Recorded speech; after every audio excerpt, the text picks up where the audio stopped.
မင်္ဂလာပါမစ္စတာရဲစိုက်ကယ်ရောင်းဝယ်ရနေကြိုးဆိုပါရခင်ဗျာခုပြသပေးမဲ့ဘိန်းလေးကတော့ဝေးအိုင်ကြီးဟော်တယ်2013 year fine ဘိန်းလေးဖြစ်ပါတယ်ခင်ဗျာ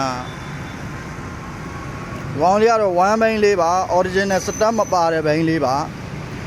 ဘိန်းလေးကိုပတ်လက်ပုံလေးပြသပေးပါမယ်ခင်ဗျာကောင်းလေးက year fine နဲ့နော်ရောင်းချပေးမဲ့ဈေးလေးကလည်း26သိန်းခွဲကိုကြော်တင်ပပလေးနဲ့ရောင်းချပေးမှာဖြစ်ပါတယ်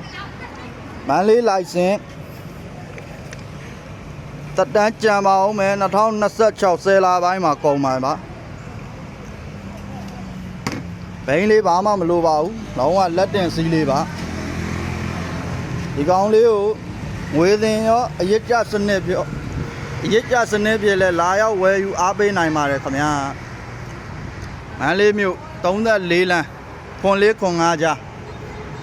မစ္စတာရဲစိုက်ကယ်ရောင်းဝယ်တွင်လာရောက်မေးမြန်းစုံစမ်းလို့ရပါတယ်ခင်ဗျာ